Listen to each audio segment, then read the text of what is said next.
The following is a presentation of the iRacing Esports Network.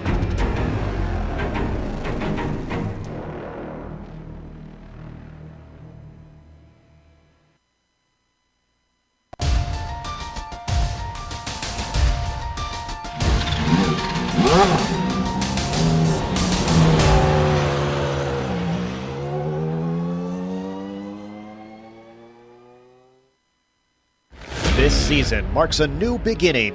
New heights will be reached. New records will be broken. A new champion will be crowned.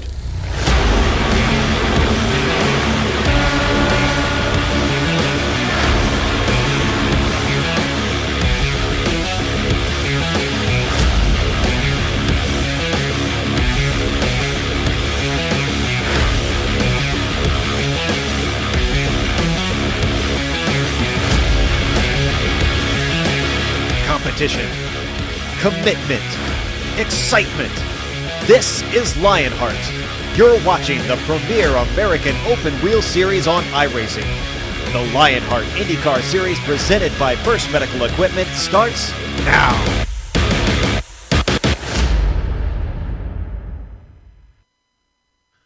Thanks to the wonders of helium, we float high above a dusty Northern California landscape. The Lionheart IndyCar Series has come to this place for the 12th round of 24 of its Season 6 championship. Presented by First Medical Equipment, it is the GSRC Grand Prix of Sonoma, and all the action, from green flag to victory donuts, is brought to you live as it happens here on the Global SimRacing channel. To everyone watching on the iRacing Esports Network, hello and welcome to another GSRC broadcast and the Countdown to Green presented by the SimPit. As cyberspace flows into your place over the next 15 minutes, GSRC will bring you all the storylines, all the stats and facts you'll need to fully appreciate all the simulated Dallara IR18 action that will immediately follow as we count down to green for the GSRC Grand Prix of Sonoma. I'm Bill Soup Zahn, sharing the microphone with former real-world IndyCar driver Richie Hearn. Amjad Yaman has director duties armed with cameras located, aimed, zoomed, and focused by Dougie Beard. Today's race will close the book on the first half of the Lionheart IndyCar Season 6 Championship, a campaign that has seen 5 different winners over the first 11 races, 3 of those claimed by the current point leader and Havakech Kinsella. But all of Kinsella's wins have been on an oval. When it comes to a twisty circuit, Adam Blocker has been the man who can, winning 2 of 3. Richie, Blocker should feel confident again because this late afternoon we are once again on a road course. Absolutely, and thank you, Soup. And folks, before I talk about the track here, let me remind you that everything during the Countdown to Green comes courtesy of its sponsor, the SimPit. SimPit's an entertainment channel dedicated to sim racing. Its focus is to bring you news, reviews, and information from around the world about sim racing hardware and software. It also focuses on what it takes to be a better sim racer, with instructional video and the how-tos that will help you perform on this virtual track. Check it out at simpit.com. And speaking of virtual tracks, let's talk about today's venue. So today we're at Sonoma Raceway, nestled in the Sonoma Mountains, just east of San Francisco, in the center of California's beautiful wine country. This place is pretty amazing. It's up and down, blind corners over a crest, down bottom corners, not very much straightaways. We got a good passing zone going into turn 7 at the end of the drag strip and into turn 11. Some of you younger crowd might know this track as Infineon Raceway. I still call it Sears Point Raceway, as it's changed a variety of owners over the history of this place. The best way to take a real good view of this 2.5 mile, 12 turn track is probably jump on board the GSRC lap guide.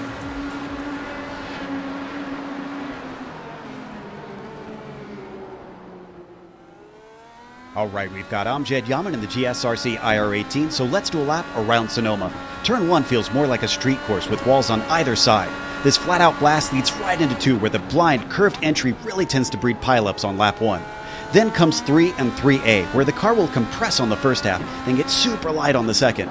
From there, it's a short burst into 4, which can sometimes give you a chance for a surprise pass. Just be careful not to overshoot it into the downhill braking zone. After that, 5 is flat out until you hit the carousel. This plunging corner will feel like it goes on forever. While it's tempting to push the entry, you really need to be more concerned about the exit as it dumps you onto the drag strip. This is really your best opportunity for an overtake, so drivers are going to be smelling blood in the water when their opponent doesn't carry their speed well. It's very hard braking into 7, which has the added difficulty of a double apex. After that, you're thrown into the S's. This third apex is about the only place you'll need to lift, but everything else through this section is all flat out. This all eventually culminates in turn 10, which is kind of old school with its lack of runoff, but again, it's foot all the way to the floor through here. Then there's your last place to sneak a pass in, the turn 11 hairpin. It's a simple 180-degree turn, but again, the lack of runoff means precision and guts will make the difference between the fast drivers and the slow drivers. From there, you just straighten out the last kink, and hopefully you've now finished the lap around Sonoma.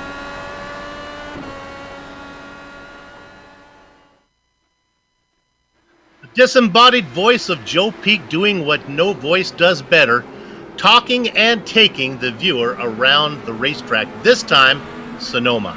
Now let's take a lap around the points, starting with the first medical equipment driver championship. Keep in mind, these are the raw numbers that do not take into account the 3 drop races allowed for in the rules. Adrenaline Motorsports places 3 drivers inside the top 10 in the form of the point leader, Andrew Kinsella, 3rd place, Adam Blocker, and Joe Branch in 10th. Sandwiched between Kinsella and Blocker is Loud Pedal Motorsports' Brian Yosek.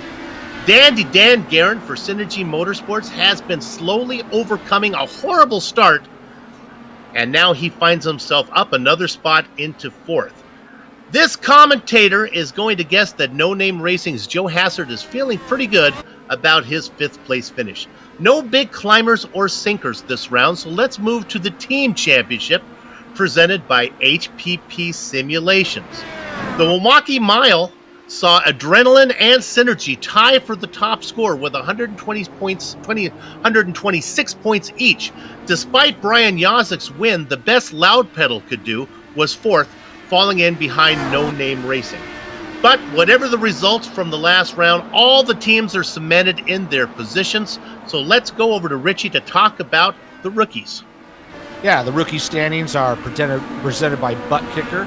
And we have Steven Larkamp. He's 7th overall in the overall standings, but he's leading these rookies, the rookie standings, and he has a 2nd, 4th, and 7th on the road courses this year, so he should be looking pretty good here. Bart Workman is for Skidmark Motorsports, finished 41st at Milwaukee, and he lost some ground to the leader there.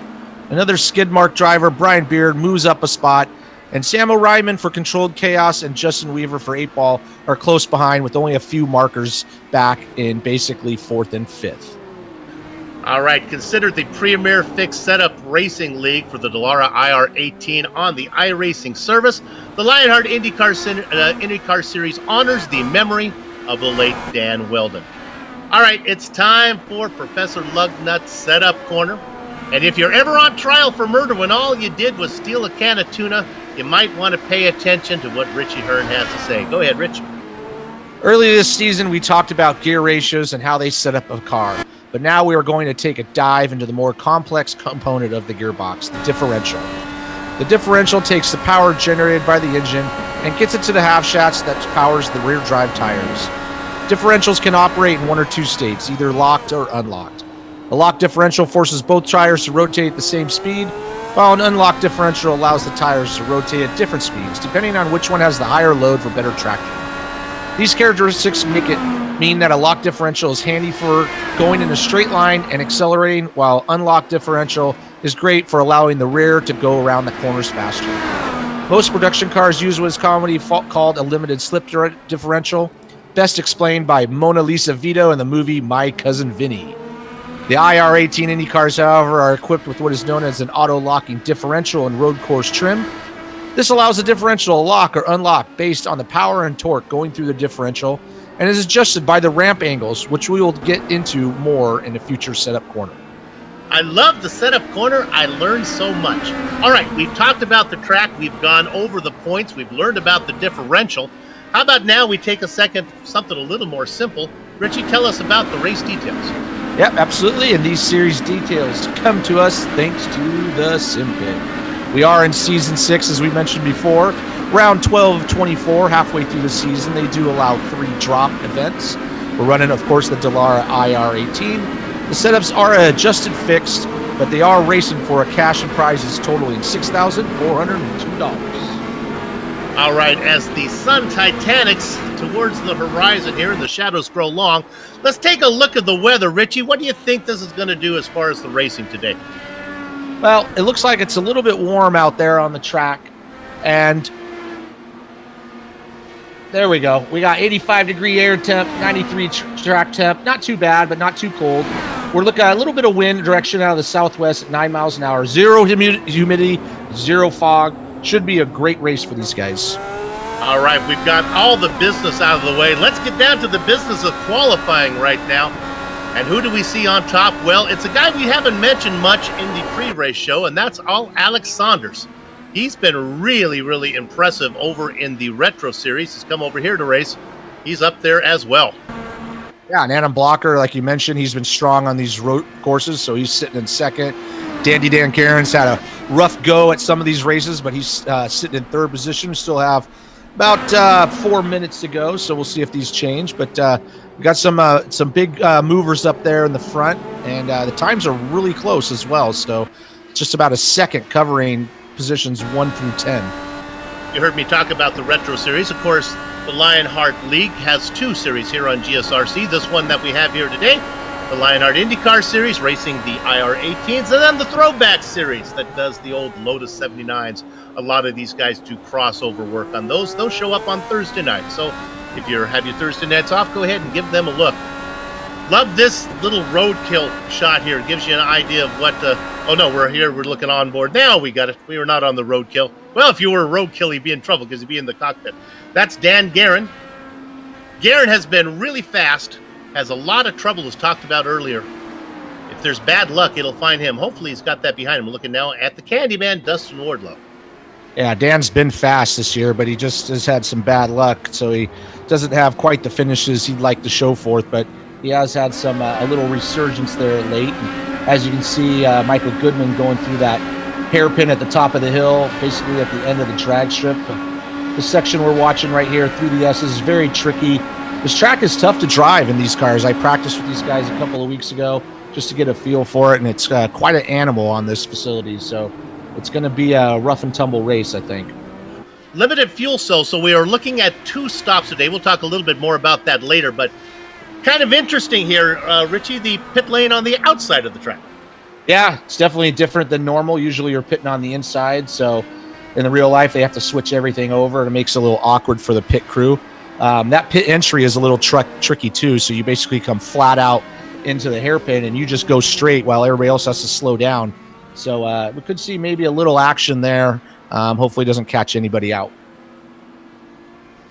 There's Joe Branch. We talked about him for Adrenaline Motorsports, sitting 10th in the points, having a good season. And I like to mention, too, they are running basically the classic layout.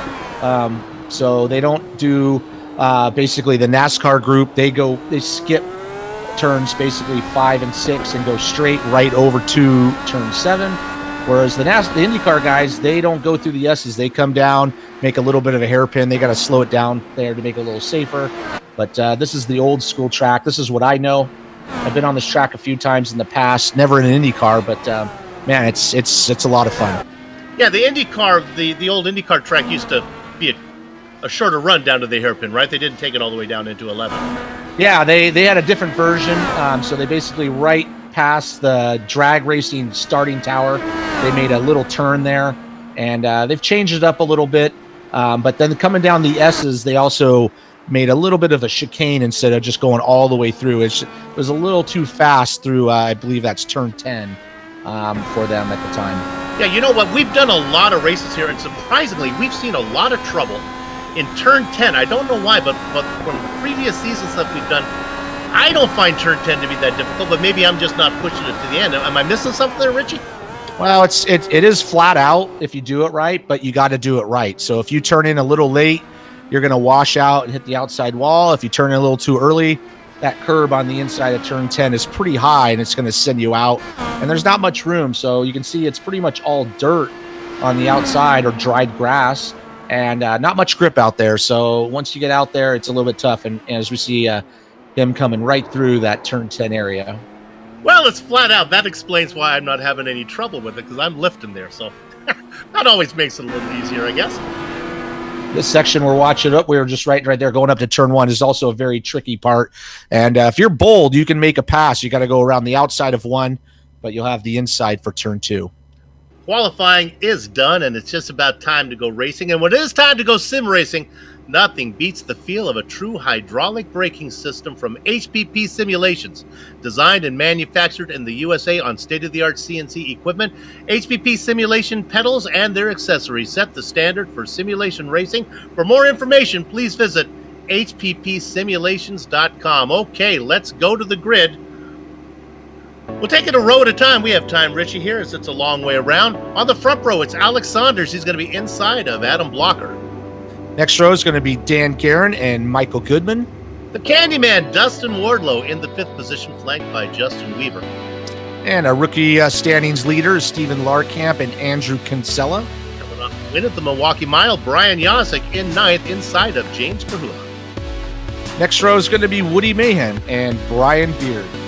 Baker's Dozen spot, it's Joe Flanagan. He's going to be inside of Bart Workman. Row 8 is going to be Tyler Groff and Jason Galvin. Ron Hacker and Chris Stouffer fill up row spot 17 and 18. Row 10 is going to be Big Joe and Bob Mikas. It's Blackjack Scott Bolster. In the double duck spot, Greg West. Next up will be Samuel Ryman and Brian Greenlee. Quarter century mark is filled by Joe Branch. He's inside of Pierre Neidendegla. Row 14 is going to be Ed Tutwiler and Vincent Bluthenthal. Populating row 15, it's Tony Showen and Mitchell Mole. Coming up on row 16, I believe these guys didn't put in a time. We got Cody Winson in row 16. Some guy named Richard Hearn, he's not there today. You know, I hate it when the commentators sign in as drivers. Let's go ahead and fill up the rest of these here. Matthew Mercer and the Racing Kangaroo, Michael Gray. They'll be back in row 17. And we got Peter Edwins and Isaiah Dupree. Robert Bluen and Jack Bogan in row 19. And coming out the final row, I believe that's Dylan McKenna and Ian Adams. Ian Adams racing with us here today. It looks like 30 drivers put in qualifying times. There were about 10 drivers that did not, and then one foolish one that signed in improperly. Okay, you can see the cars are rolling around the track. Let's go ahead and look at onboard cameras today. Who we got? Well, first we're going to have Ron Hacker. He's in the Viva Motorsports onboard camera machine. Let's go to car number 9. That's going to be Ed Tutwiler. Oh, well, if he were here, he'd be in the Clipping That Apex machine. Oh, he's going to start from pit lane. There we go. And then finally, car number 888. He races that number, so if he flips it over, it still looks the same. Michael Gray, he's in the GSRC onboard camera car. You know, the Lionheart Series has a lot of sponsors, and we are certainly honored that they actually allowed GSRC to sponsor one of these races. We do really appreciate it. Thank you guys for letting us do the broadcast of this wonderful series, and it really is nice that we have a race named after us.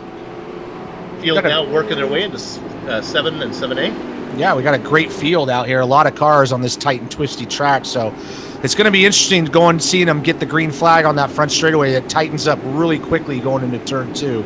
So hopefully everybody can get cleanly. We can kind of get this going fairly quickly. Richie, is 11 the best passing zone? Where are some other places people can sneak some passes in? Yeah, 7's probably the most, or 11's probably the most obvious one, but 7's good. If you can get a good run through the carousel and back up the drag strip, sort of, you can get a good run. But it is tough. I mean, these guys, you got to just kind of stuff it in there if that guy's not going to give you space. So we might see a little contact as we go through this event. Hopefully we'll get the drivers all the way around, get all the cars around for that first lap. This race is going to conclude the first half of season number 6, and if the second half is as exciting as the first half has been, I don't know if my cardiologist is going to let me call the rest of this season. They work their way into 11. Look at that beautiful Dougie Beard camera angle there. You get a shot of what turn 11 is really like. Now they come out of there, and all the attention will be put on Alex Saunders. Gather up the chicken steak, cover me on the cows, because the horses are out of the barn, and Alex Saunders leads the stampede down into the first corner. Adam Blocker, Dan Guerin, Michael Goodman, and Dustin Wardlow. Looks like everybody's go. Oh, we got a little bit of a spin right there at the top of the hill. I don't know who that was farther back in the field. I was just about to say they're getting through clean, but got a couple guys off the track there. I think it was Ron Hacker might have had a little bit of an issue. It looks like another car that was off was Brian Yazik. Oh, no. He's notorious for strange pit strategies. Well, he's put himself up to try something original now, as he's going to be at the back of the pack. All this going on behind Alex Saunders. Yep, as they come up into what I was talking about, turn 7, up at the end of the drag strip, making that U-turn. Dylan McKenna spins his car around and happens to back it into Brian Greenlee, whose car has already spun. We'll come back and look at that one a little later. His first lap is full of incidents. And they're coming around already. Ooh, we got second place. Adam Blockers off the track at that turn 10. He is able to keep going, but looks like he's going to lose a spot to Dan Guerin. Blocker in the blue car now falls back to third. Dan Guerin in that black and green machine up into second. And that is key. Here we go. Adam's going to try that spot. It's real tricky. He's going to stick his nose in there and was able to make that pass at the top of the hill. And now we're looking at, oh my goodness, the Candyman, Dustin Wardlow. He had trouble as well. We'll look at this one, and he had trouble in turn 1. He has now fallen back into 8th position. Guerin falls back into 3rd with Blocker getting around him. Meanwhile, all this running passing back and forth has let Alex Saunders get about a 1.5-second lead on Adam Blocker, so he's got a little bit of a clear track to work with at the moment. Well, we talked about what's going on in front. Let's talk about some of the cars a little farther back. Michael Goodman racing in, my goodness, there's Blocker making another. Guerin and Blocker continue to go at it.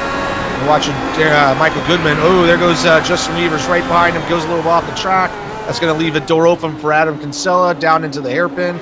Almost clips that inside tire barrier and is able to make that pass, moving up to 5th spot. Point leader picks up that position. Weaver in 6th. Right behind Weaver, you can see in that blue car, that's our top rookie, Stephen Larkamp. He's back in 7th. The Candyman, we saw documented his issues. Dustin Wardlow in 8th, rounding out your top 10. James Krahula and Woody Mahan. And I'm watching Justin Weaver. He's got Stephen Larkamp all over the back of him as they come over to the carousel here. Very tricky corner. It's very fast on the entry in blind. But this leads on to that uphill straightaway, which is very important in order to keep that person behind you. So it looks like he's got a little space, and he's going to be able to hold on to that 6th spot. Wardlow, let's look at this one. Looks like he lost it coming out of that carousel. The car gets upset, and you're hard on the gas there, so it's really easy to lose the rear end. As I found out, he lost it on the entry there. So, yeah, and then just wasn't able to recover. Very tricky part of the track.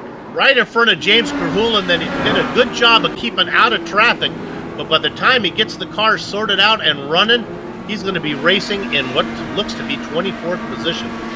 Yeah, it's going to be hard to make up those spots there, Soup. He's going to have to work on a little bit of a fuel strategy. I know our pit stops are tight to making this 2-stop race, so we'll see what kind of strategies some of the leaders run. Well, if the drivers will settle down, we'll bring up our race analysis right now. We'll look at this quick because the action is so hot.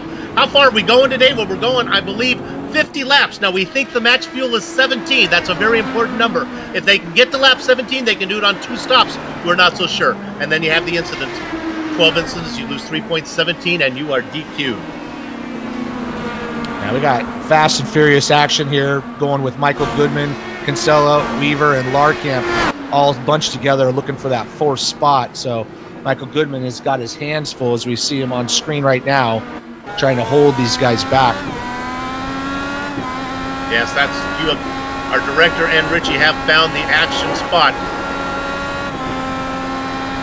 ride on board with our rookie, Markham, Pennsylvania driver. We do have a group of cars, too, working for position 10 with Jason Galvin, just ahead of Bart Workman. And then they got Bob Mikas looking for that spot. So we've got a whole train of cars coming into that hairpin, all kind of closing up on each other. And here we are, getting a good drive off that corner is Jason Galvin.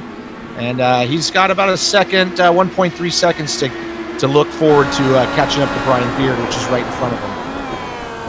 We don't need to go there, but Ron Hacker just spun the car. Okay, we'll take a look at Ron Hacker here. He looped it around. We'll get the replay on this one. This is one of our onboard cameras. Oh, he was racing back in about 30th. The Viva Motorsports car. There you go, just on the gas as the car gets unsettled. Somewhere along where we missed a pass, too, for Adam Kinsella has passed Michael Goodman, getting to that 4th position, and he's kind of pulling away from that group a little bit. Richie, that's an important pass because Kinsella is coming. He qualified in 8th. He's already chopped that in half, now racing in 4th. Let's give you an interval back to Guerin. It's 1.4 seconds. Yeah, he's running about a couple tenths faster than Guerin on that last lap. So, you know, he's got that green car in his sights, trying to chase him down as they come up into turn 2. Kinsella is steadily pulled away a little bit from Goodman, so he doesn't have any pressure from behind, but he definitely wants to get up into that podium spot as soon as he can. Brian Yazik in the blue machine was trying to make a pass on the inside of Kinsella. You can see the car.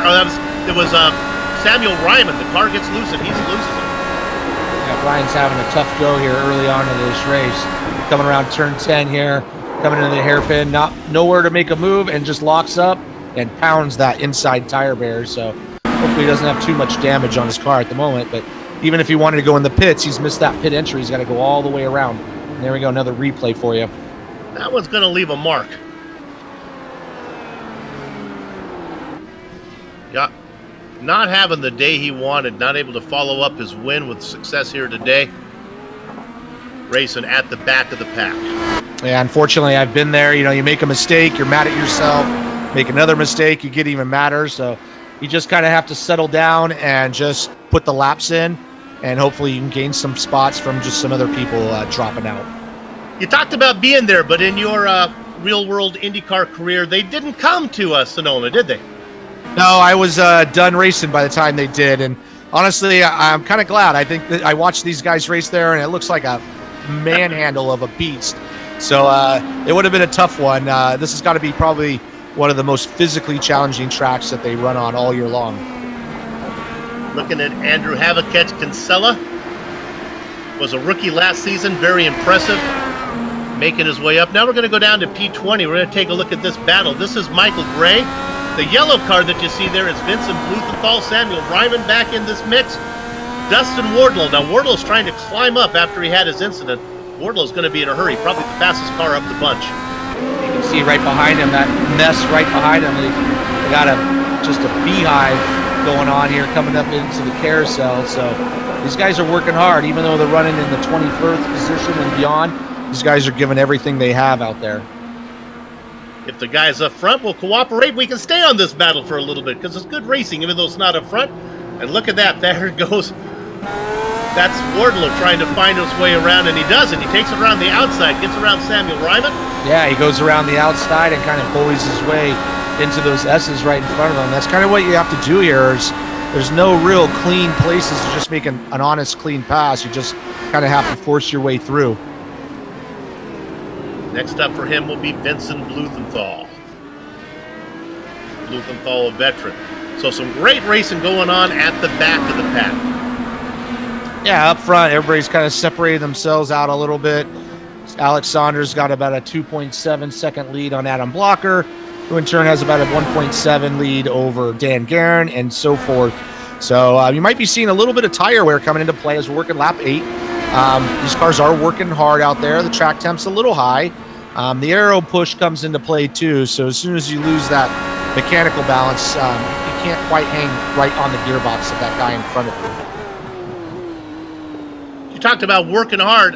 I got a guy who's been working hard, has made his way up into the top 10, and we're talking about Bob Mikus in the Von Hansen's Meat Machine. Don't think he's actually racing. No, he does race that one here in this IndyCar Series. Started in 20th position. Look what he's done. Yeah, I was just going to say, he's made a lot of positions up, so maybe we didn't see it on the start, but he must have passed a lot of people, but he's doing a great job, so it's a nice job with Bob Mikus right now.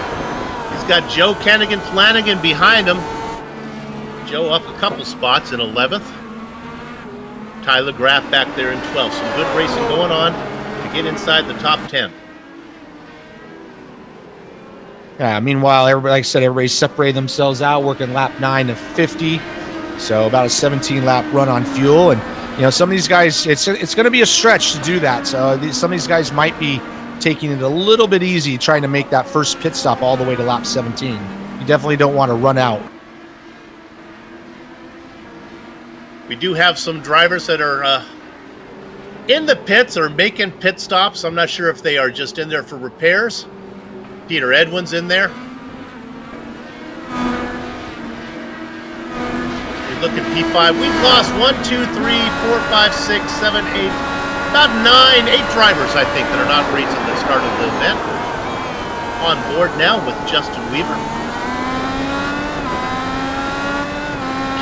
Flanagan has had an issue. Right behind Bob Mikus. This is corner 11. Does a good job of not hitting anybody, and including the hay bales that are out there as well. Yeah, just watching on board, up above here, coming through those S's. There's that infamous turn 10. And just loses it under braking. Just came in a little hot. Had to check up. And, fortunately, no one else got collected. That was Tyler Groff, who just stuck by on the inside. Woo! Watch this one. Yeah, here we are on board. Oh, whoa. Oh, yeah. That was close. I'm sure Tyler was like saying, don't go. And that car was rolling to the inside there, and he was able to sneak by. Oh, Dan Guerin, again, out of 11, has had trouble.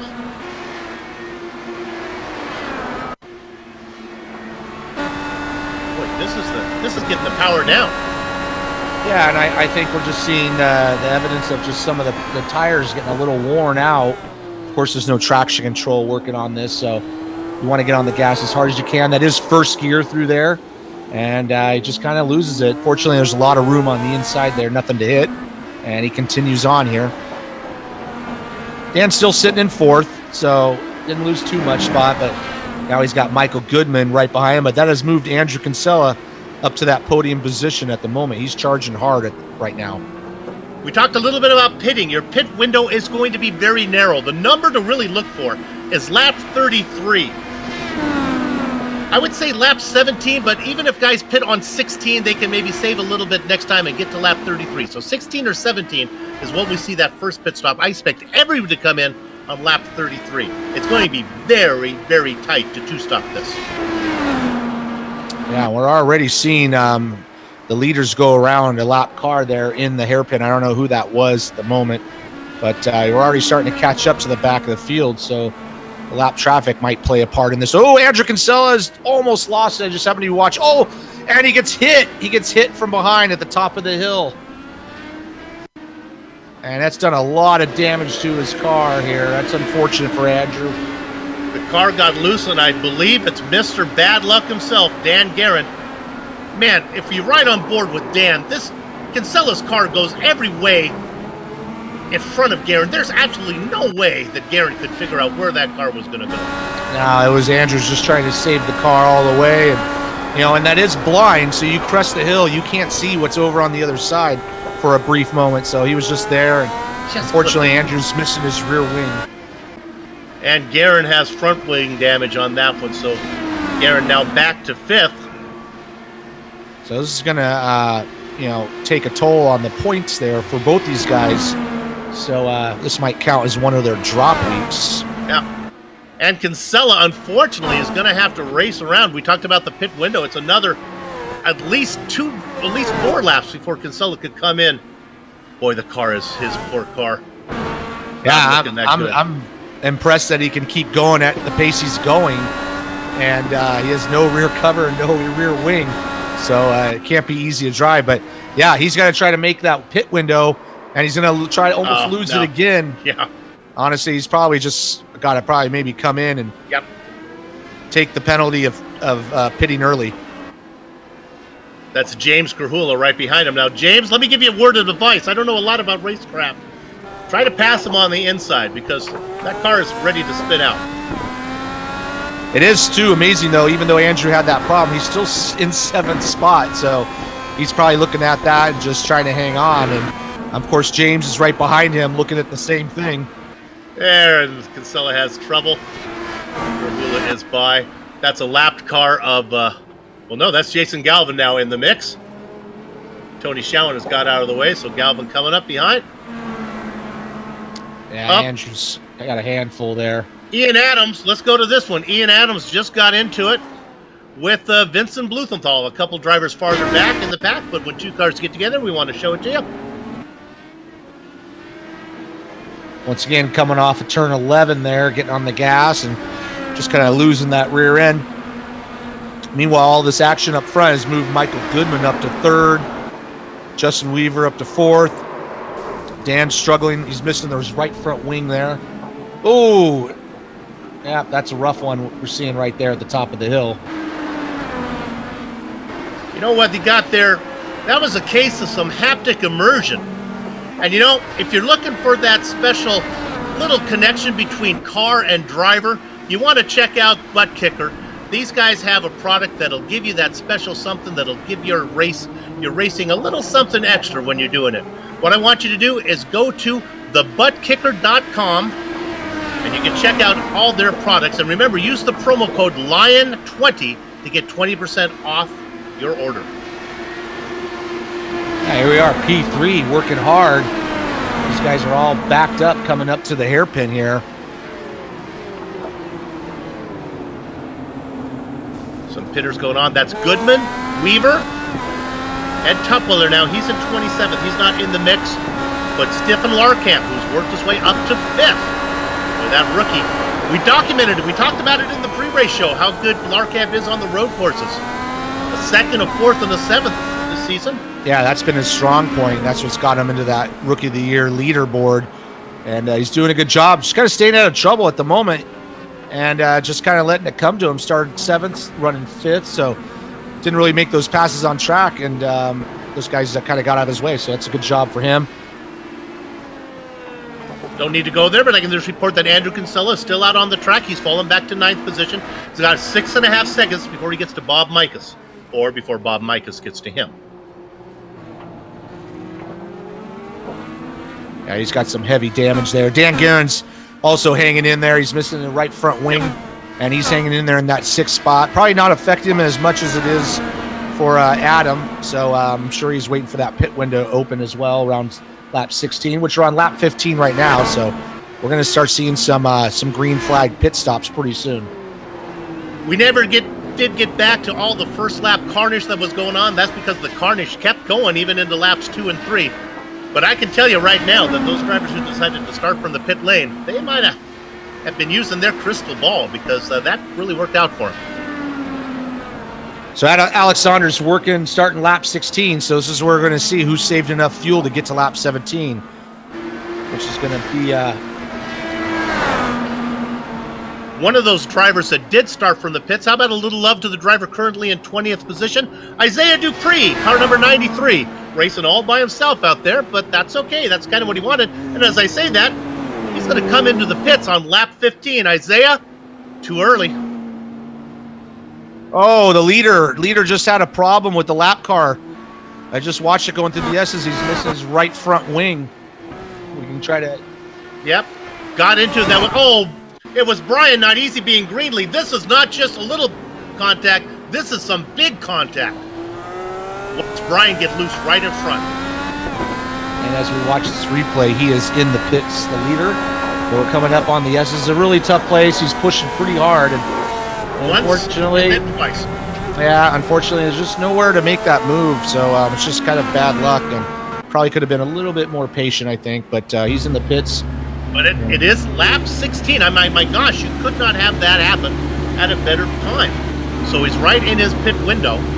Got Adam Blocker followed him right into the pits, fixed that front wing, and Adam Blocker's right behind him. But he's lost a lot of space. He was 5 seconds ahead of Adam before that accident. Now Adam's only a second and a half behind him. So we got a battle for the lead coming up.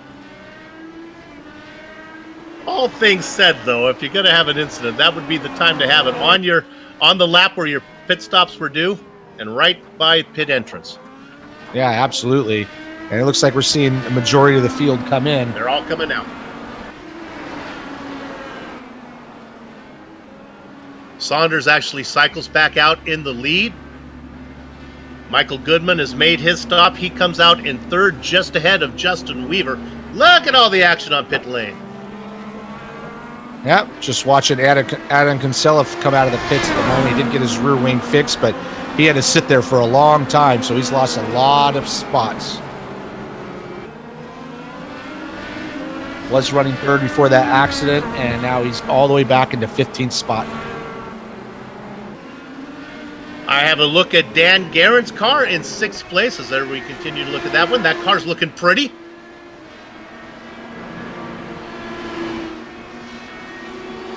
So it's looking like everybody's on the same strategy at the moment. Everybody was able to make it, at least in the top 10 spots here. Saunders, Blocker, Goodman, Weaver, and Larkamp, your top 5. Looking at this battle here with Weaver. Trying to run down Michael Goodman. This is a battle for the final podium spot. And these guys have been together for quite a while, so this battle's been going on. I'm sure Justin Weaver really wants to get that spot. And now they're on fresh tires, so you can see that he can run fairly close to him, not getting that aero wash too much. And coming up to a prime passing spot. He's not quite close enough, I think. So, kind of dives in there, but, not trying to take a move yet. It's nice when the drivers behave and we can show you a little bit of racing on the track instead of jumping all around. This is a good battle between Goodman and Weaver. Weaver doing really well. Qualified in 6th, up a couple spots. Yeah, and right in front of them, too. Adam Blocker hasn't let Saunders get too far in front of him, so still kind of just under a second there. Adam's been fast here in practice, obviously qualified 2nd. So he's got the car that can challenge Saunders. And Saunders goes off the track right there. So he might be feeling a little bit of the heat from seeing that blue and black car in his mirrors. Yeah, my goodness, he is there now. And he's going to take a look here going into turn 7. And he's there. Ooh, Saunders left the door open just enough, but I think Adam Blocker made the wise choice of not trying to risk it too early on lap 19 of 50. And keep in mind, that was not incidental contact that Alex Saunders had. That car still could not be back to 100%. Yeah, I mean, looking at it, it looks fine, but he could have some, suspension damage that's affecting his steering. There's no way to tell from looking on the outside. Just the fact that Blocker is doing so well and Saunders was running away with this thing early on leads me to believe that Saunders might be having a few issues going on. Well, I think Adam was fast, but he had that off early on, and then he had to gain that position back, so he lost that track position. So he is right behind him, so he's putting the heat on Saunders, and Blocker's been strong on the road courses this year. This is where he's gotten most of his points. We've had 3 road courses, and he's won 2 of them. Absolutely. Boy, he is all over him. Ooh. There's the move. Saunders gone wide. Now he's got the inside, and Adam's going to outbrake him. But Saunders got the inside, so it's a really good battle for the lead. Nice, clean racing, side-by-side through the S's. This doesn't usually work. but Adam's able to pull that move off and get in front of Alex. Now we'll see if that blue car can pull away. I expect it to. Adam Blocker, a new leader. Alex Saunders in second. Yeah, and like you said, Alex might be struggling something because he keeps dropping wheels at the exit of these corners, so he's either trying too hard or he's got some issue with his car at the moment. There are several good battles on the track. Let's leave that one as Blocker starts to pull away. We're going to go past the one for third and fourth. And we go back. Oh, no. Justin Weaver just spun Yep. coming out of the hairpin. Yeah, just got on the gas a little too hard, and he's left Goodman to be on his own out there, which has moved Steven Larkamp up. Richie, I've seen that problem before. Yeah, like I say, it's first gear corner, so I mean, you want to get on the gas so hard because it leads up that front straightaway, and he just kind of gets away from you. So fortunately, doesn't hit anything. He's able to continue, but he did lose that spot, and that's moved Steven Larkamp, our rookie's leader here, up into fourth position. What that does is create a really interesting battle, because before that spin, I was going to document that Dan Guerin, remember, he had that damage that he needed repaired. He was actually closing in on Larkamp. And now, also in the mix is now Justin Weaver. So that's going to be exciting pretty soon as they work around Big Joe Hazard up there in car number 11. Yeah, Dan's trying. He was running in third early on, just trying to make up for that accident that he had with Andrew Kinsella. And it's Kinsella, and I'm beginning to point that Saunders is in, and he's exiting the car. Saunders is in. He's exited the car, so he definitely must have had something wrong. And we just saw some contact. Dan Guerin and Justin Weaver just got into each other in the hairpin, and Dan Guerin's got some serious issues to deal with. Yep, now this is... Guerin goes in. You know what? It all started with Larkamp got loose in front of them all. This is interesting. Larkamp gets away. He had his hand in the cookie jar and didn't get. Yep. He spins. He spins and then just checks everybody up. And here comes Dan. Yep. Once again, has nowhere to go. You know, it's not. Both those accidents weren't his fault. Now Larkamp just let Weaver go by. That's interesting. Oh, and watching Justin Weaver, he's got some issues as well. So we're seeing some action up front. You know, these guys are kind of making some unforced errors, which is making this race quite exciting for us. So let's get that sorted out. Larkamp is now in third. Here's what's happened since all that's been going on. We lost Alex Saunders. He left. So Larkamp gets a spot. Then Larkamp got loose. Justin Weaver got into him, and Dan Guerin got into him. Weaver is really struggling out there. And both Dan Guerin and Alex Saunders have taken it back to the garage. And this has been great for Steven Larkamp and Michael Goodman. These guys have just moved up by attrition there. So nice job to both those guys. So, and they're separated out by quite a bit of time. So we can just kind of, those guys just need to just focus and just run clean laps at the moment, trying to get to lap 33. And we'll go ahead and look at this battle here for 13th. This is a good one. Haven't heard much from these guys. This is Greg West and Woody Mayhem. Oh, Woody! Woo!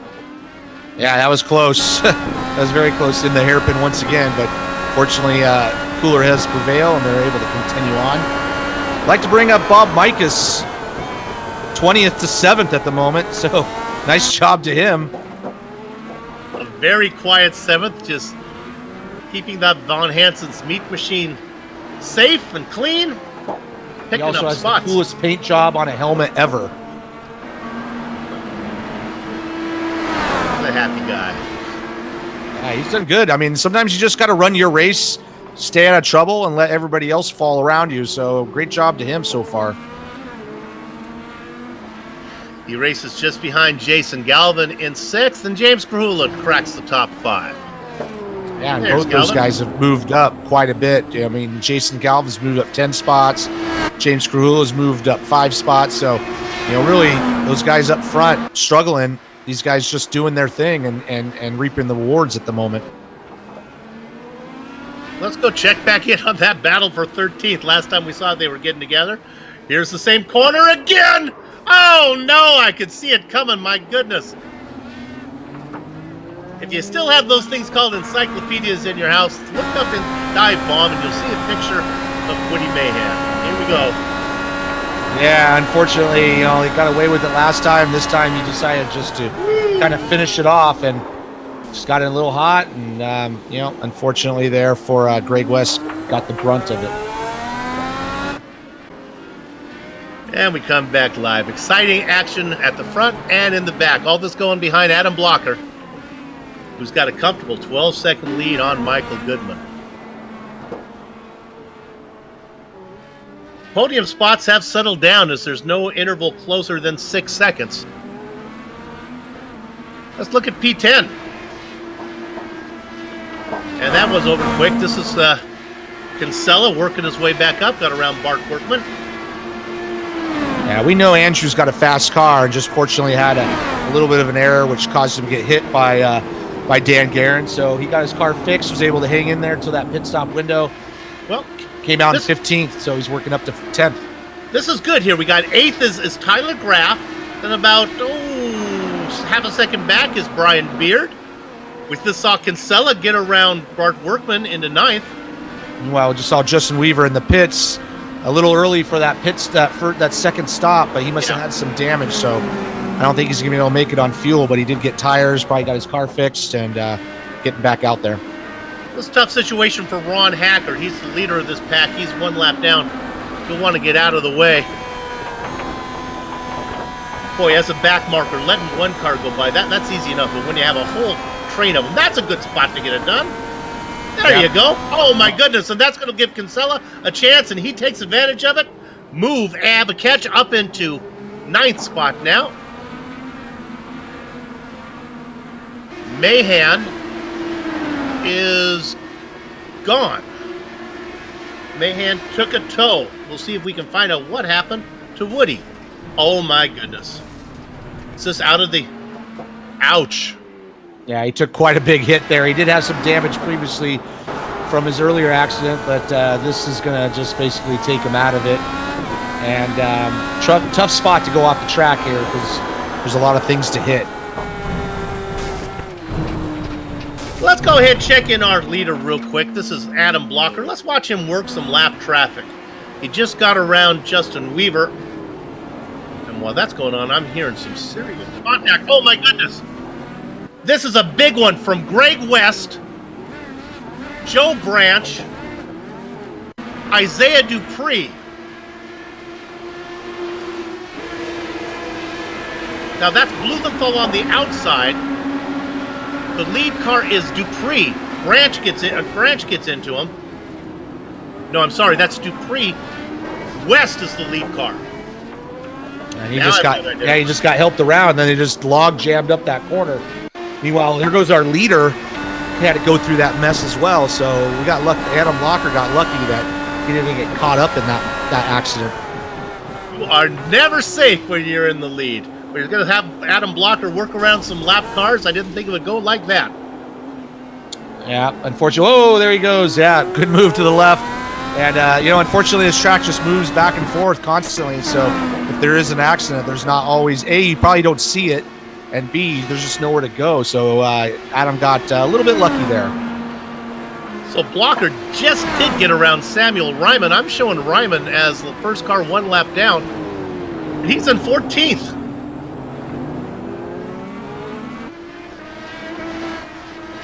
I did not think attrition was going to be that big of a factor here at Sonoma. No, either did I. But they've had a couple of weeks off. I mean, you can practice all you want, but it doesn't replace the racing. So you might be seeing a little bit of mistakes, just being a little bit rusty. Saw Joe Branch making his stop.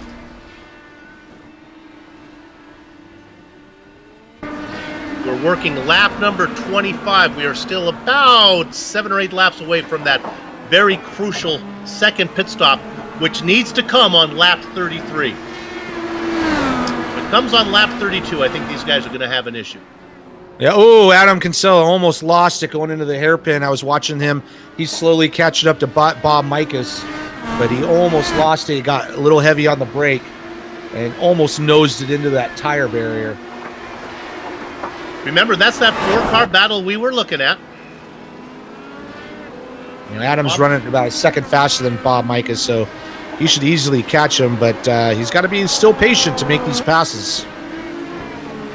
Even if Bob does get past, he's found his way up to 6th position. Yeah, and that smile on his helmet looks pretty good. Moving up 14 spots here. Right off the back of, you can see it right there, Von Hansen's Meat. Not one of our sponsors today, but there's how many locations? 24.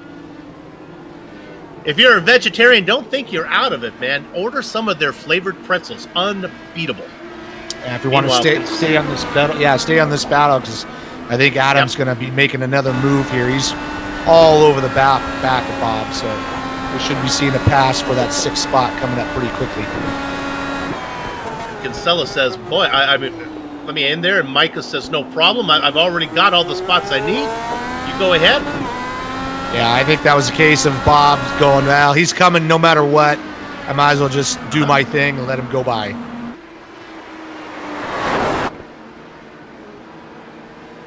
So Kinsella continues to try to make up for his mistake. All this going on behind Adam Blocker. Blocker working lap number 29. He'll be starting lap number 30. There he comes across the start-finish line right there. Yeah, he's got a healthy 10-second gap over to Michael Goodwin at the moment.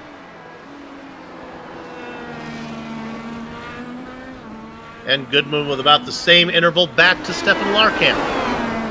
There's that rookie again, having another good road course finish, man. Let's go ahead and take a look. Stefan is our profile driver. And while you look at him racing Sonoma live, we can give you this profile of what he looked like on a recorded lap as well. That's what he looks like in slow motion. Career starts only 10. Pole positions not yet. Doesn't have a win yet, but that could be coming soon. Top 5s, he's got a couple of those. You can see what he's done. 10 races, 10 top 10s.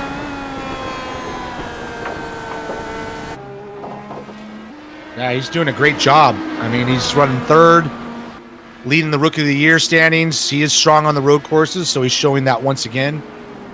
If my stats are correct, we've only got 13 cars on the lead lap, it looks like. Pierre Nightingale, the last one. 1 minute and 8 seconds last time around behind the leader. And with lap times of a minute 12, he's going to be seeing Adam Blocker pretty soon. In fact, the next car on the track is indeed Adam Blocker. Pierre having a good run, didn't put in a qualifying time, so I'm not going to give him credits for being a hard charger. So we are working lap 31, getting close to that 33 number like you mentioned earlier, so we'll see if these guys can make it. I think they can, but it's going to be close, as people have been saying. Yeah, well, I like it. A lot of the drivers went to 17. If you can go to 17, you should be good to go. I was worried if we saw 16, they'd have to save it.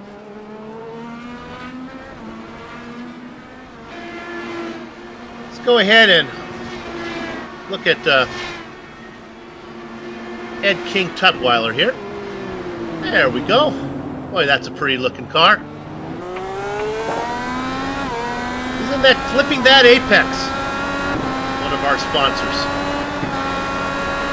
And a veteran of this series.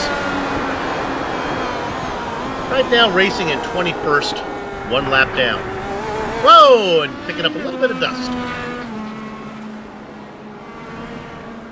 Yeah, Ed started from the pit lane, so he's made up a few spots, but sometimes starting from pit lane, that's a tough go.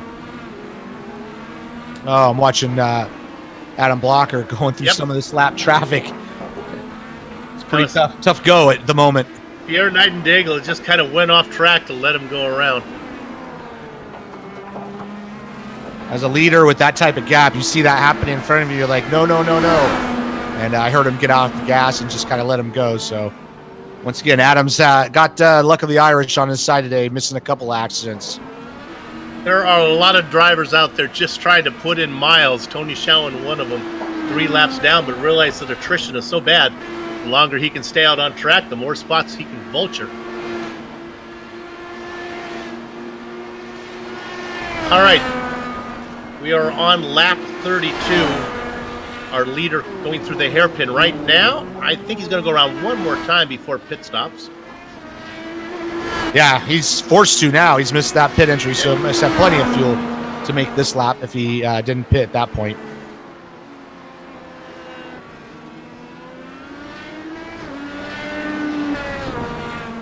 We look on this one. We haven't talked much about battles inside the top 5. There's one we can kind of keep an eye on. James Krahula has about 2 seconds on Jason Galvin. You can see them both right there. And I think Galvin's coming. Well, he's not coming right now because he's going to come in and take his pit stop. So that's something to watch. See what Galvin can do in pit lane. Maybe pass him the easy way. Yeah, maybe his tires are going off, not liking it too much, so he's in that pit window. Just take the tires, try to get some clean laps, and try to pass him on in the pit lane. Not so sure pitting on 32. Now, I guess he'll be 33 once he crosses the start-finish line. This is going to be close for Jason. We'll have to keep an eye on this. All you little soldiers in Soup's clipboard army, mark that down at home, that Jason Galvin would get near the end. Does he have enough to get there? And our leader is in the pits, as well as Michael Goodman and Steven Larkamp. So all the leaders are coming in at this moment. Yep, these guys all went one lap farther than Galvin did. Interesting, James Krahula, he's going to stay out. In fact, I think Krahula's going to maybe inherit the lead here if I'm looking at this right. Nope. Yeah, I guess he... Oh, Blocker is already in and out. Krahula would have. Sorry, James. Yeah, he had quite a lead on these guys, so Adam's able to come in the lead and leave in the lead. But it does put James Krahula in second place, which is going to bog up Michael Goodman here. And that might allow Steven Larkamp to close up a little bit of this gap that he had to Michael Goodman. I'll have to watch this a little bit because obviously James is struggling on those tires and Michael Goodman is on new tires, so he's not going to be able to run the fast opening lap that he'd like to. That little battle that we've been watching, Kinsella, Micah's, Graff, and Beard, they all come in for their stops. I imagine they'll come out in the order that I just mentioned.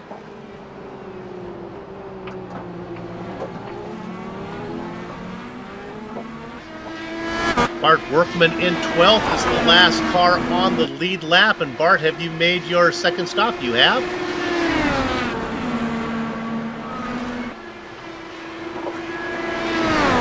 There, that's our leader. Well, no, that's our second place driver. I apologize. So James Krahula is in the pits at the moment, so he does take his stop here. So when everything sorts out, we'll run through the field if these drivers behave. We'll wait for everybody to make that stop. See where James finds his spot. There's Big Joe Hazard. Big Joe a lap down. Hard not to be one lap down. Yeah, we've had a lot of action up front, but the pace has been high as well, so we're lapped all the way up to 13th there. And actually, let's say 12th. There is Joe Kennigan Flanagan just goes a lap down. That makes Scott Bolster the last car on the lead lap, racing, my goodness, in 10. I had to double check my numbers to make sure that is correct, but I guess Beard would be as well. We'll double check that for you here. Beard in 11th. Yeah, he's ahead. Next, right behind him is the lead car of Adam Blocker. So 11 cars on the lead lap. Let's go ahead and take this opportunity. I'll take the top 5. Adam, you can have the next, or Richie can have the next 6. And it is Adam Blocker, our leader, comfortably in the lead, 13 seconds, qualified in second. Once Alex Saunders got out of the mix, it's been all Adam Blocker in second place. Michael Goodman, the New York driver, qualified in 4th, up 2 spots. He's got about 7.5, almost 8 seconds back to the Pennsylvania rookie, Steven Larkamp. marketing student out of Pennsylvania in third, 23 seconds ahead of James Krahula. Now remember we talked about Krahula? Maybe Jason Galvin trying to run him down. Well, that's not happening. Jason has fallen back. It was down to 2 seconds. Now it's 3.5. And we're not sure that Jason can actually get there without a splash and go. Richie, who's in sixth? Yeah, in sixth spot, we got Andrew Kinsella. Started 8th. Obviously, worked his way up to, I think, 3rd, and then had some incidents. Had to come in for some repairs. But he's made his way back up to 6th. Right behind him is Justin Weaver, who's had some incidents himself. Right behind him is Bob Mikas, is our hard charger from 20th starting position all the way up to 8th. Running behind him is Bart Workman, running in 9th, started 14th. Another hard charger is Scott Bolster.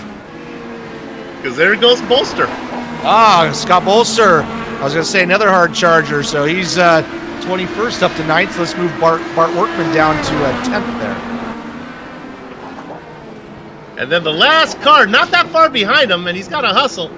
This is Brian Beard. Right behind Brian Beard, that gets us all the way back to that Dodger Blue machine of Adam Blocker.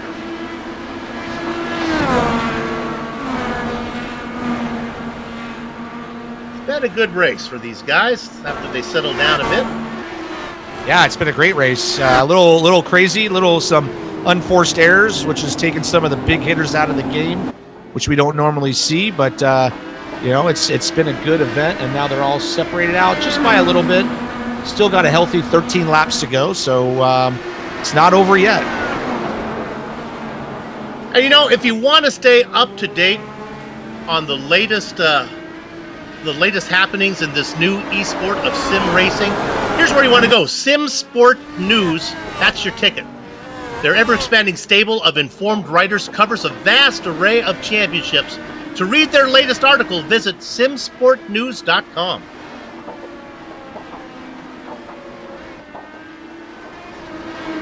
There we go. There's Adam Blocker going through your picture. He's heavy in traffic right now, but he's got a really big gap to Michael Goodman, so he does not have to push the issue at all. Just take your time and collect this win that he deserves here. Especially when you're coming up on two guys that are fighting for positions. It's going to be Bolster and Workman, this battle for 9th.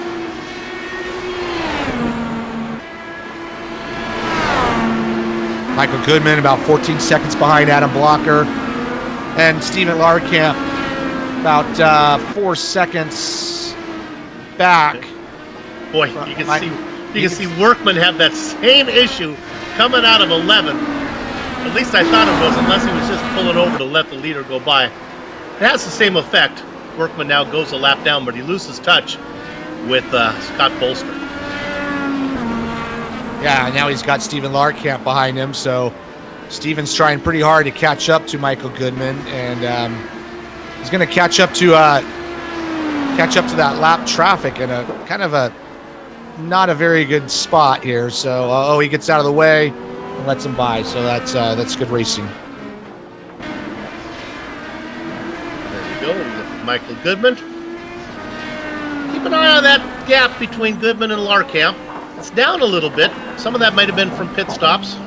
Well, if it goes down a little bit more, I'm looking at it. With 12 laps to go, don't know if there's enough time for Larkamp to get there unless Goodman has an issue. Yeah, unless any of these guys have any issues, they're all kind of separated out. The accent position all race long has been P13. Let's see who's in that battle now. This is Daigle.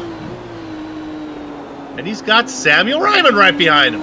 Yeah, Samuel Ryman's doing a good job. Started 23rd up to 14th. And he's got basically Pierre Daigle and Joe Flanagan in his sight. So it's basically the best battle on the track right now.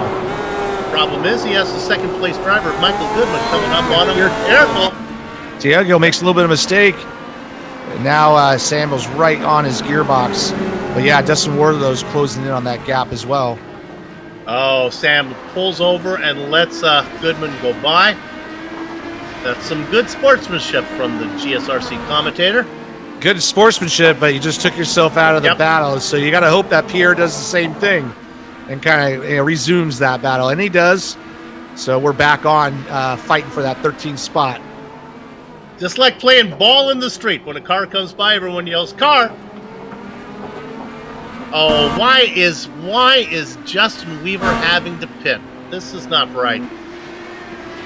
Pitting from 7th position, he's going to fall down the order. Did he run into trouble? I don't see any. Now he's fell all the way down to 11th spot so far. I don't know. He's just taking a spot, taking tires. And was he the one that came in early for? He's the one that had to come in early. He had some damage, and I remember saying he's not going to make it, so he had to make that extra stop. The other driver we're worried about is Jason Galvin. And look at what we're looking at on screen here. Man, he came out right in front of those guys. So right in front of that battle with Samuel Ryman and Pierre Daigle. So now we got basically 3 or 4 cars battling for that 12th spot. The car ahead, that's Tony Schowen. He's several laps down, though. These guys are all a lap down. Daigle, Ryman, Weaver. Oh, and Joe Flanagan, he just put the car off in the dirt. This almost seems like either a hardware or real world issues here. As he just put the car off and everything's looking good at that point right there. Yeah, that looks like he purposely parked it and, like I said, either had a issue with his computer or like real world issues and he had to get out of the car. This battle with Pierre and Samuel's still hot and heavy as they come up into the hairpin. So these guys are not giving up, trying to fight for that 12th spot in the end.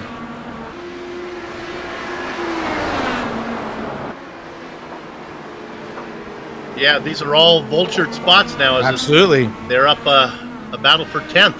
Yeah, as my timing scoring changed right there. Yeah, battle for a top 10. So I think this would be a really good result for both these guys. Unfortunately, they're going to have the same situation happen over and over as the lead lap cars start to come through. Samuel thought about it a little bit, but he's got to think of it in this next section. They're going to get a good run off this corner, and this is where you want to try to make that move, not going into the carousel. But he's right there. I think Pierre is feeling the heat a little bit. Of course, they got Justin Weaver behind them as well. Probably the best battle on the track, so let's take this opportunity to watch a little racing here at Sonoma.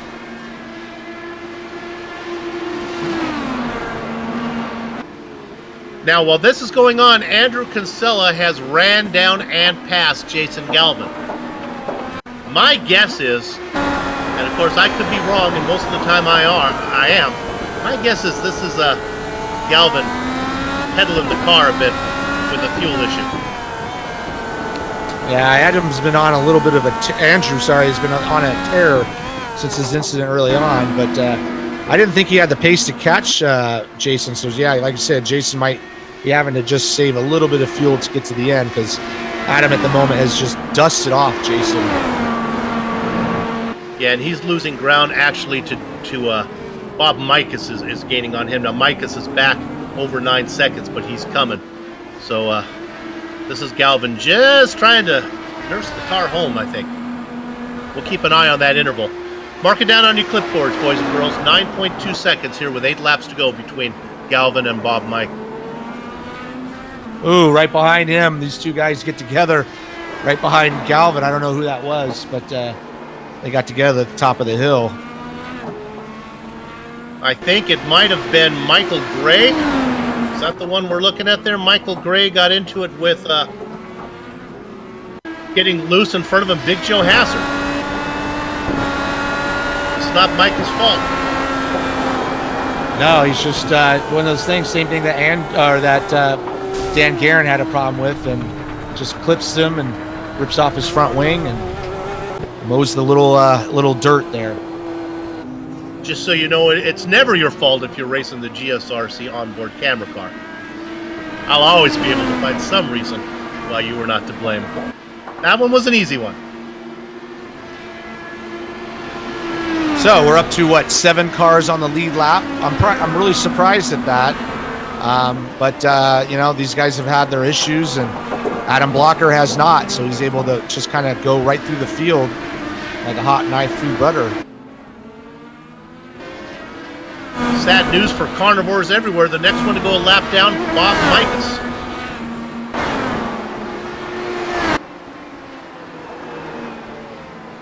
And then we must have had an issue with Pierre Daigle, because Samuel Ryman is now in 10th and Pierre is down to 13th, it looks like. I missed that, but those guys were battling out for that 10th spot. So Ryman works his way up. He's in that rookie championship as well.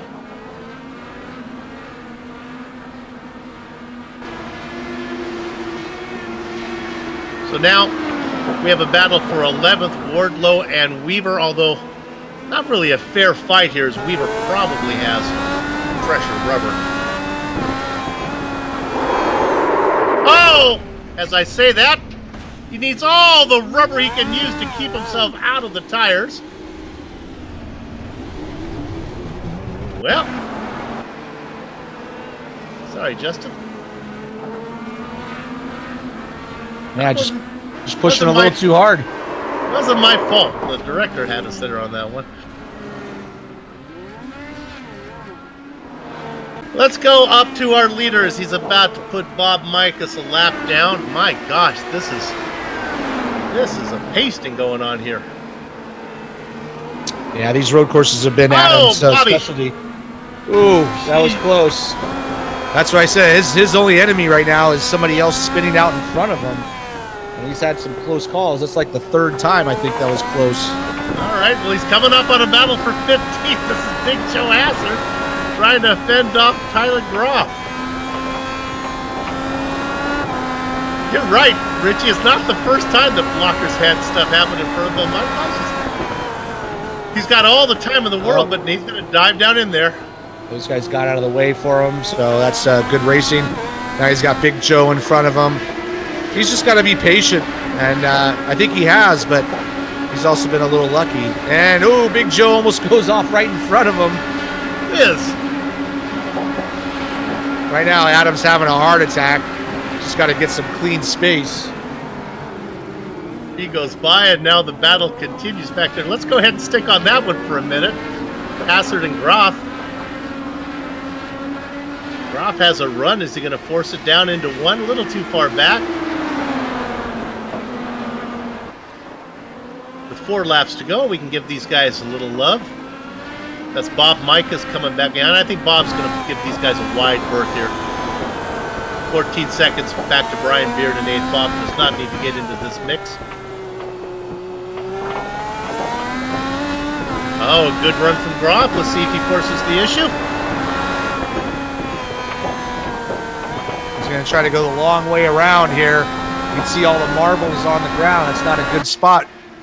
But he does get a good run coming up into turn 7. Let's see if he stuffs it in there. And not quite. So he's going to try to get him down at a turn 11 hairpin if he can stick with him through the S's. I think we can afford to stay on this battle a little longer. Nope, we're going to go to Sam Ryman. Our director's found something more interesting. Ryman.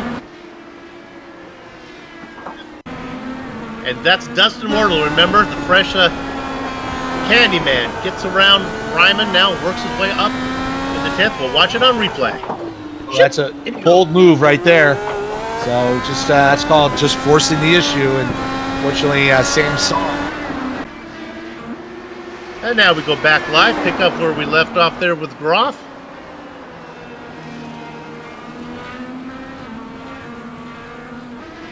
And that seems to have broken up a bit. Yeah, Tyler's actually got by Big Joe there. We were watching that battle, and yeah, and he is Big Joe is got some grip issues out there at the moment. So Groff comfortably up in 15th now. 3 laps of racing to go. Adam Blocker 19 seconds. The only thing between him and a win is an incident from a back marker. The next car he gets or has to go around is Jason Galvin. racing in 6th. All right, you little soldiers in Clip Support Army, I told you to mark it down. That interval was 10 seconds between Galvin and Micus. It is now 6. Krahula just looped the car around. Right in front of Andrew Kinsella. He gets the car back out there. He's only going to cost him 1 position. Yep, He falls back to 5th. over the top of the hill and lost it. And fortunately, Andrew misses him, and Andrew's worked hard to get back to that 4th spot after the issue he had. So, kudos to him. And fortunately, James only lost 1 spot in that spin. Up, and Galvin has an issue. That's an interesting racing line. Maybe we can take a look at this one as the leader. My gosh, guess who was right behind Galvin when he did something weird? That's right, it's Blocker. Whee!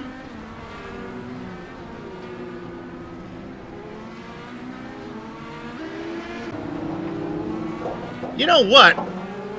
Blocker's a great guy to take to Disneyland with you. They have those long lines, just move in line, and people just fall out of the way. You'll get to be on the Matterhorn in no time. Now this is Galvin in 6th. Oh, boy. Galvin off the track. He's able to keep it going, but he does lose another position. He does have some front wing damage, so I'm sure that's not helping his cause any. All right, so Bob Micus does get that position with a little help from Galvin, putting the car off into the dirt. The white flag is out. Can't come soon enough for Adam Blocker. Good news for Adam. I don't see anybody that's going to cause you trouble before you get to the checker flag. Everybody's separated out, although Bob Micus and Jason Galvin are still fairly close, about a second apart. Everybody else is separated out by quite a bit.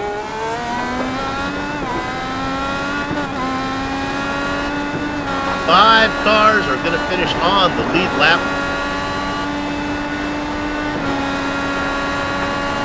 Adam Walker might have not been the fastest car. Alex Saunders out there when Saunders left. That's all there is. Final corner here, Richie. They come around the hairpin. Round number 12 of the Lionheart IndyCar Series. The GSRC Grand Prix at Sonoma goes to Adam Blocker. Yeah, he basically swept the field up there once Alex Saunders was out. His biggest problem was just the lap cars spinning out in front of him.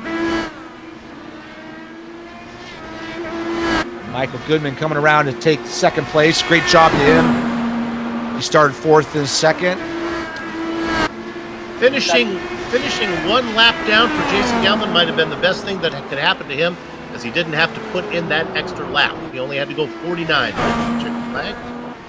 Stephen Larkamp getting a great podium position, our rookie leader, and Andrew Kinsella, if he can hold on here right at the end. He's had to come through the field twice now and had to get his car prepared. So he's going to come in probably, maybe not happy 4th place, but a deserved 4th place here. Nice job to him. Winning the championship is making lemonade out of lemons, and that's what Havakich did today. James Krahula, after having a spin, cost him a position. He could have had 4th, but he'll bring that car to the finish in 5th. All right, the racing is over here at Sonoma. Our broadcast is far from done. What we're going to do is take a short break. We'll be back to run down the entire finishing order, talk to some of the drivers before we put a lock on the gate. Back in the field.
The Sim Pit is an entertainment channel dedicated to the world of simulated motorsports.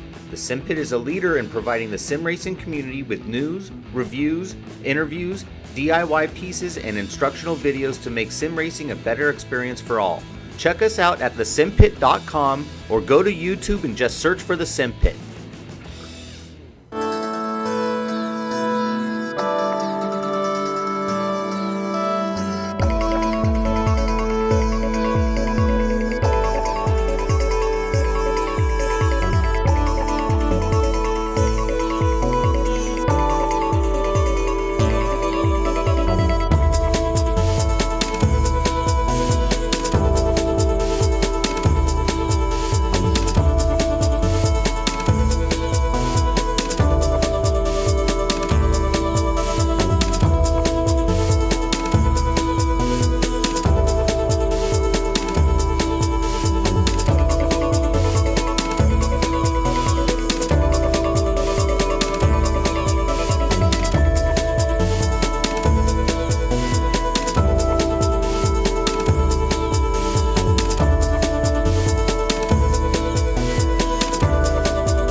Welcome back to the Global Sim Racing Channel's coverage of the GSRC Grand Prix of Sonoma and the Plasma Track Victory Lane post-race show.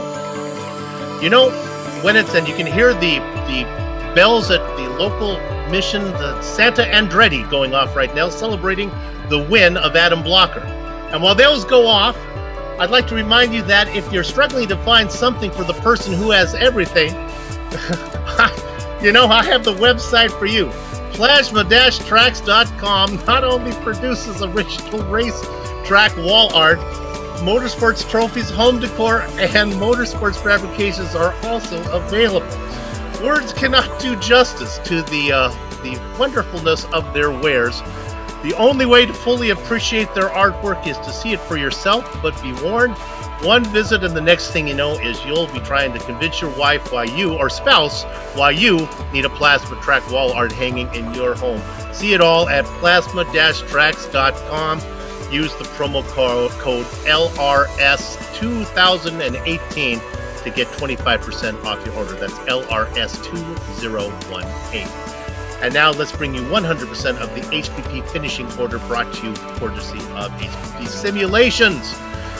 All right, it was Adam Blocker who comes home with the win. He's going to help him in the point standings. He comes home ahead of Michael Goodman. Stefan Larkamp, our top rookie, gets the final podium spot. Andrew Kinsella will settle for fourth ahead of James Krahula. Bob Micas, we documented what he did all race. Got to be happy, up 14 spots. First car one lap down in sixth. Jason Galvin in seventh.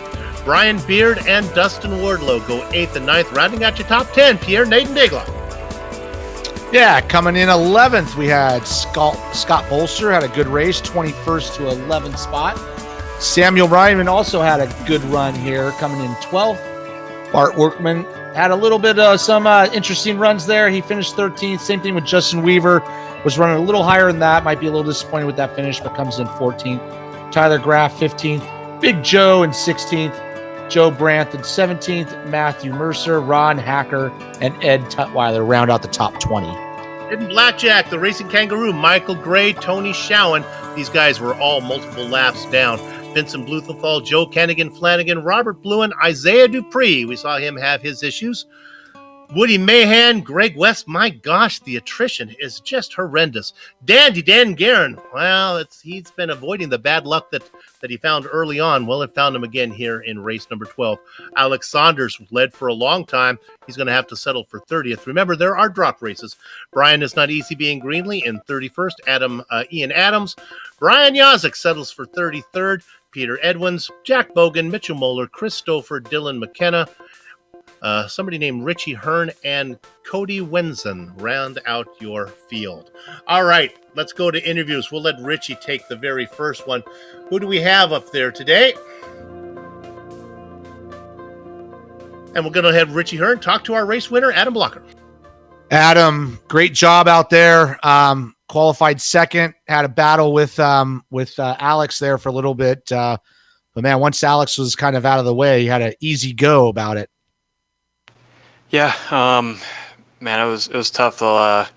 Qualifying, I definitely had some left. I felt like I could have done an 11 or at least a lap that would have beat Saunders. I had a really good first lap, and that ended up being my best lap. But the other ones, I just kind of scrappy, pushing too hard. So that was one of those tracks where you kind of have to be patient and just let the lap come to you. And it's hard to do that in qualifying when you're pushing hard. But yeah, early in the race, I made a mistake on like the first or second lap, went wide at the sweeping right-hander at the end of the lap, and Dan got past me to the hairpin. But I knew I couldn't afford to let him, stay in front of me because it's hard to pass at Sonoma. So I used push to pass on the front straight, got him back immediately. Was pretty aggressive on the brakes. Then Saunders, I had comparable pace to Saunders, but I kept getting stuck behind traffic in the wrong places. It wasn't necessarily anything the traffic was doing wrong. It was just, I would just catch him at a bad part of the lap, and Sonoma was, hard to let people by. So, yeah, I lost, a few seconds in that deal, and then I'm not sure what happened with Saunders and Greenlee, but I made that time back, and then coming out of the pits, I was a couple seconds behind him and reeled it in and passed him in one of the corners, and yeah, and then after that, I guess he just pulled off and quit. I'm not sure what happened, but yeah, after that, it was pretty easy. Hit my fuel numbers without even really trying, just wait until I get to traffic, then lift, and go from there. Yeah, you had like I said, a good go to it at it after Saunders dropped out. But we were commenting on here that you had some luck going on. You had quite a few lap cars spin out in front of you, including a big mess down there in the hairpin. And fortunately, that was probably your biggest challenge, was trying to just stay out of their way. Yeah, quite a few is an understatement. I lost count, but most of the people, when they spun off the racing line, so I didn't have to worry about it. But there were a few cars that went off in front of me. I didn't know where they were going to go, or they almost lost it, so I just lifted, because I had enough of a lead where I didn't have to worry about it, and I have to worry about the point situation, so I didn't want to take any chances. But yeah, you're right. The hairpin situation was the trickiest because I'm on a single screen, and a small one at that. So all I could hear is my spotter saying, car stopped on the right side, but I can't see it until I got halfway around the hairpin. So I kind of took it carefully, and I'm like, oh crap, okay, there's a big thing on the right. So I just straightened the wheel and went slowly around them and made it. So it was basically a car park at the hairpin. Not sure what happened, but it was definitely interesting. Well, congratulations. Really dominant victory. Very good points haul for you for the championship. And we look forward to seeing you at the next one. Yeah, thanks, Richie. Just want to thank you guys for calling the race. I'm sure you guys did a good job as usual. I want to give a shout out to my teammate Andrew. He had a good recovery drive up to P4. And yeah, just looking forward to the next race. And that's our winner, Adam Blocker. And he'll move up the point standings, as well as it's going to be a close one, as his big rival Andrew Kinsella finished fourth, even though they are teammates. Let's go ahead and talk to the driver who finished second, and that would be Michael Goodman. We'll bring Michael down in here in just a second. Here he comes, Michael. Bring him in here, and now he comes in. Michael, you have a copy? Yeah, can you hear me? Yep. Here, congratulations on second place. I think you had yourself a top 5 car, and you just managed to keep your nose out of trouble, and you found yourself second place. No, I did. I had a great car. It's just the same stuff, trying to save fuel and whatnot. Took my mind off of that, but it turned out, I just kept my nose clean, and I came home second, but turned out to be a good night. Did. So let's talk about fuel for a minute, because we know that the window was really tight. Did you have to conserve to get to that magic number? Me personally, I did. The first stint, there wasn't a problem as far as saving fuel, but the second and third stint, I had to save a lap worth of fuel, and for me, trying to save fuel is extremely tough. But obviously there are a lot of people that could do it better than I can, but fortunately, the way the circumstances went and stuff like that, I actually did a good job saving fuel. And on that last stint, I actually had a half of the gallon left when I crossed the start-finish line. So I saved quite a bit for that last lap. For new viewers, the Lionheart IndyCar Series is a fixed setup league, so you don't get to dial down the mix. You got to do it the old-fashioned way, don't you? Yes. Yep. You got to stay off the throttle, or coast through the turns, coast to the turns, and stuff like that. And like I said, me personally, I have a hard time doing it. There's a lot of guys that could do it a lot better than I can. Well, you did what you needed to do to get you to second position, so congratulations on a nice, clean run. Good luck the rest of the second half of the season. I appreciate it. Thank you very much. Michael Goodman, a second-place finisher today.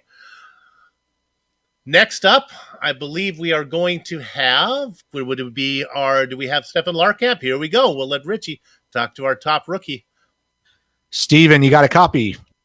Hey, guys, you miss me? Hey, man, great run. Gone all the way up, starting 7th up to 3rd spot. Obviously, you're our butt kicker rookie of the year leaderboard on there, and this is going to be good for the points. So just give us a little insight on how your race went. It's definitely going to be good for my season for sure. And I was quite a bit disappointed with my qualifying time because I was able to run 4s on some of the Q runs I did in practice. And starting 7th, I think I could have started in the top 5, but I knew going into this race, it seems to be the nature of Sonoma, that this is a race where dealing with lap traffic and perhaps a little and not making any serious mistakes, that's the key to success at this place. And I'm sure Adam experienced quite a bit of that. There was a lot of lap traffic in the way, and it's made pretty difficult here at Sonoma because there aren't really too many good places to make a pass. Sure, you got the 2 hairpins, but other than that, there's not much else. You really got to pick your chances here. And unfortunately, I may have picked the wrong one at one point. I tried to go by, I believe it was Hassard, and I checked up Guerin and Weaver behind me, and they got together in an instant there, and that kind of ruined a good battle that we were having there, and I really do feel sorry for those guys. But overall, fantastic run today. I expected the top 5 result, but I didn't expect a podium, but that felt really good. Yeah, I bet it did, because like you said, dealing with lap traffic was probably an understatement. We only had 5 cars finish on the lead lap, so everybody was dealing with traffic, and Adam did have some issues in front of him, and we did see that incident. We did cover that incident you were talking about, and it was just unfortunate. But either way, man, good job surviving the event. This is a tough track, and good luck the rest of the year here. Oh yeah, should be a good second half of the season. Can't wait to get it rolling. All right, that's Steven Larkamp, our 3rd place finisher. And that's going to do it for interviews here on the Global Sim Racing channel. Let's go ahead and thank the people that make this possible. How about First Medical Equipment? They've been the source of medical supplies and equipment in the Burlington, Iowa area for years because of their superior commitment to provide the absolute best in product quality and customer service. Also, it's Richie's turn. Yeah, we got Butt Kicker products add instant immersion to any game. Unlike a subwoofer that moves air and loses accuracy and force, Butt Kicker products move actual mass producing and haptic immersion. That's a powerful and accurate. Butt Kicker products add that missing driver to car connection, bringing more realism and immersion to your sessions. See all the family of products at thebuttkicker.com, and please use the promo code LION20, that's the number 20, to get 20% off your next order. And when it's time to go racing, nothing beats the feel of a true hydraulic braking system from HPP Simulations, designed and manufactured in the USA on state-of-the-art CNC equipment. HPP's hydraulic pedals and their accessories set the standard for simulation racing. For more information, please visit www.hppsimulation.com. And to contact any of the sponsors you see on the screen right now, go to the LionheartRacingSeries.com, click on the 2018 sponsors, read or scroll to the bottom where you can click on the company logo. On the screen now are just some of the company's equipment and software that made this broadcast possible. The iconic music that lets your ears alert your eyes. You're watching a GSRC Productions comes courtesy of Eric Echolm and Casey June Lalonde. See the screen for how to contact each of them. The Lionheart Series returns in 1 week, August 29th for round 13th at the Wild Texas Motor Speedway. GSRC will be there to bring you all the action. We hope you join us. Sliding across your screen now are some upcoming broadcasts, so check those out and mark them down in your calendar. If you'd like more information about GSRC, including a complete list of future broadcasts, you can find it all at www.globalsimracingchannel.com. We're also on Twitter at GSR Channel and Facebook at Global Sim Racing Channel. And if you're not already a GSRC YouTube channel subscriber, you can become one by simply visiting our YouTube channel and hitting that subscribe button. Finally, on behalf of the man whose voice you just heard, Richie Hearn, our director, Amjad Yaman, and our camera artist, Dougie Beard, I'd like to thank all of you for watching. With that said, we're off to have fun. Storm to the castle. So until next time, race clean, race hard, and we'll see you on the track.